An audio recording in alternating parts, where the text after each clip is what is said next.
We brought strangers into the lab in pairs of 2. With the flip of a coin determined who was going to be a rich player and who was going to be the poor player. The rich player got 2 times as much money to play the game. They got to roll both dice instead of 1, so they got to move around the board a lot quicker, and that mattered because when they moved around the board and passed go, they would collect $200, whereas the poor person, well, they'd collect $100.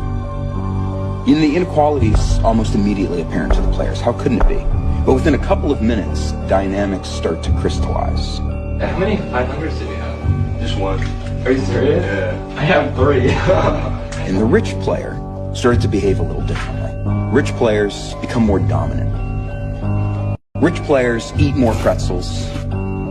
When moving their piece around the board, they become louder. They start smacking the board with their piece.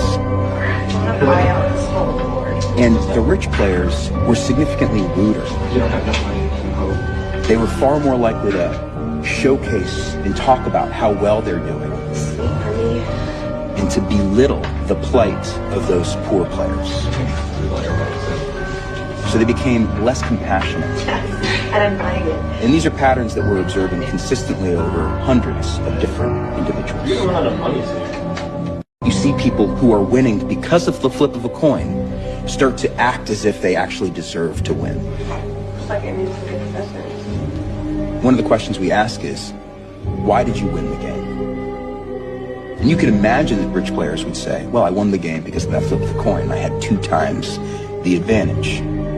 But none, not one, of the rich players attributed their inevitable success in this game to that force of luck that randomly got them that privileged position in the first place. We translate perceptions and experiences of being better off than others materially to being better than others.